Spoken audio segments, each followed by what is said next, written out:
Assalamualaikum warahmatullahi wabarakatuh. Perkenalkan, nama saya Muhammad Reza Ardana dengan NIM 2401050001.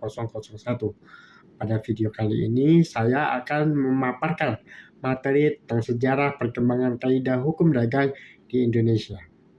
Pembahasan di video kali ini mencakup 3 poin utama, yaitu berkaitan dengan pengaruh hukum Islam dalam hukum dagang, pengaruh hukum Belanda, serta pembaruan hukum dagang dalam sistem hukum nasional Indonesia.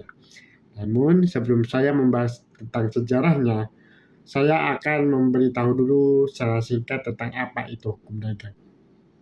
Oh iya, jadi semua pemaparan yang saya sampaikan setelah ini, saya mengambil sumber dari jurnal yang ditulis oleh N. Jumjumhana dan Muhammad Ali yang berjudul Konsep Perkembangan Hukum Dagang Dulu, Saat Ini, dan Masa Depan. Baik, langsung saja kita masuk ke pemaparannya. Hukum dagang adalah bagian dari hukum perdata yang secara khusus mengatur kegiatan perdagangan dan hubungan hukum yang timbul dari aktivitas usaha. Hukum dagang lahir karena adanya kebutuhan hukum yang lebih spesifik untuk mengatur pelaku usaha atau yang kita sebut dengan pedagang, serta juga mengatur tentang perusahaan atau dalam bahasa Belanda disebut bedrijf. Seiring perkembangan ekonomi, bentuk-bentuk perusahaan juga semakin kompleks, maka hukum dagang berkembang untuk mencakup berbagai aturan seperti perjanjian jual beli, perusahaan dagang, surat berharga, asuransi, hingga badan hukum seperti perseroan terbatas. Di Indonesia, hukum dagang itu bersumber dari berbagai peraturan, di antaranya bersumber dari KUH Perdata atau dalam bahasa Belanda dikenal dengan Burgerlijk Wetboek, dan KUHD atau Kitab Undang-Undang Hukum Dagang, kalau dalam bahasa Belanda disebut Wetboek van Koophandel. Serta hukum dagang di Indonesia juga bersumber dari berbagai undang-undang lain seperti Undang-Undang Cipta Kerja, Undang-Undang PT, Undang-Undang Persaingan Usaha, Undang-Undang Perlindungan Konsumen, dan lain sebagainya. Selanjutnya, kita akan membahas tentang pengaruh hukum Islam dalam hukum dagang di Indonesia. Jauh sebelum datangnya bangsa Barat, masyarakat di Indonesia itu sudah menjalankan sistem perdagangan yang sangat kuat, terutama dipengaruhi oleh ajaran Islam. Agama Islam masuk ke Nusantara melalui jalur perdagangan, sehingga nilai-nilai hukum Islam secara otomatis ikut mewarnai praktik dagang masyarakat. Dalam hukum Islam, kegiatan muamalah atau hubungan sosial akademi atau hubungan sosial ekonomi diatur sangat-sangat jelas. Beberapa prinsip penting di dalam hukum dagang Islam antara lain larangan riba, kewajiban akad dalam setiap transaksi, kejujuran dan transparansi, serta prinsip keadilan dan tolong-menolong. Sebagai contohnya, dalam transaksi jual beli, kedua belah pihak harus saling ridho dan saling mengetahui apa yang diperjualbelikan.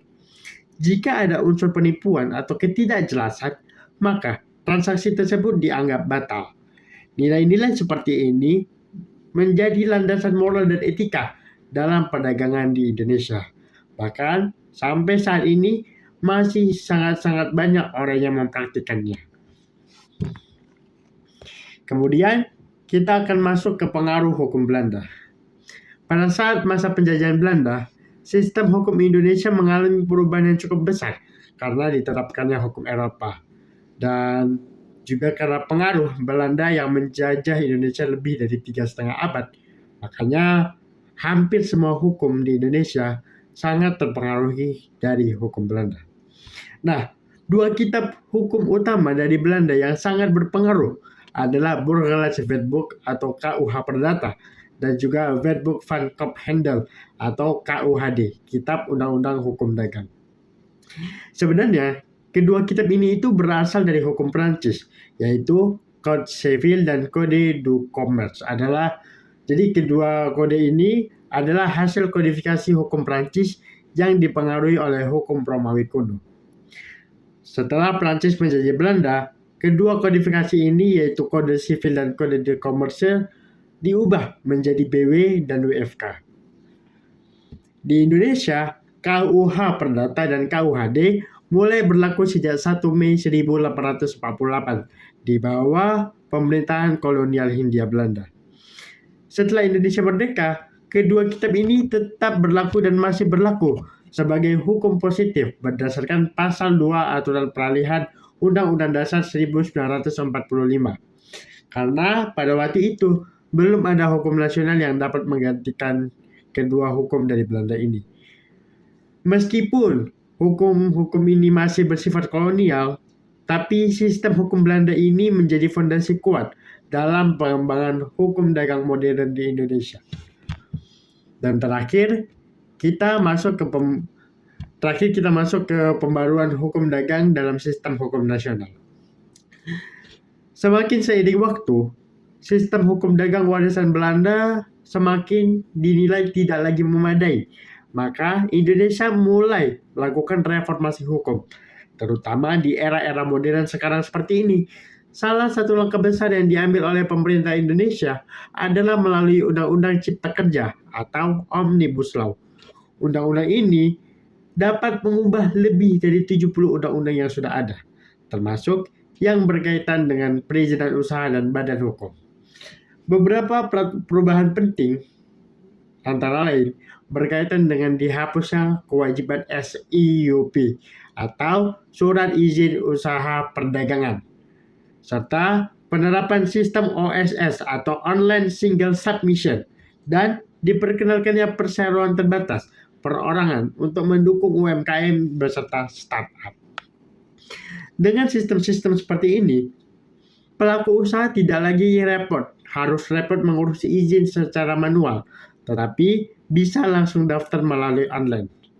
Ini merupakan bagian penting dari strategi Indonesia untuk menarik investor-investor dari luar. Selain itu, muncul juga upaya kodifikasi nasional seperti rancangan undang-undang badan usaha yang diharapkan bisa menggantikan kitab undang-undang hukum dagang milik Belanda ini secara bertahap. Dan pemerintah mendorong model hukum yang lebih fleksibel dan responsif terhadap perkembangan teknologi dan digitalisasi bisnis. Baik, sebagai penutup, dapat saya simpulkan bahwa kaidah hukum dagang di Indonesia telah melalui perjalanan yang sangat panjang. Dimulai dari pengaruh ajaran agama Islam, dilanjutkan dengan pengaruh besar dari penjajahan Belanda, dan kemudian masuk ke era pembaruan hukum nasional yang lebih adaptif terhadap perkembangan zaman seperti di saat ini. Demikian pemaparan saya pada hari ini. Mohon maaf apabila ada salah pengucapan dan tingkah laku saya akhiri. Wabillahi taufiq wal hidayah. Assalamualaikum warahmatullahi wabarakatuh.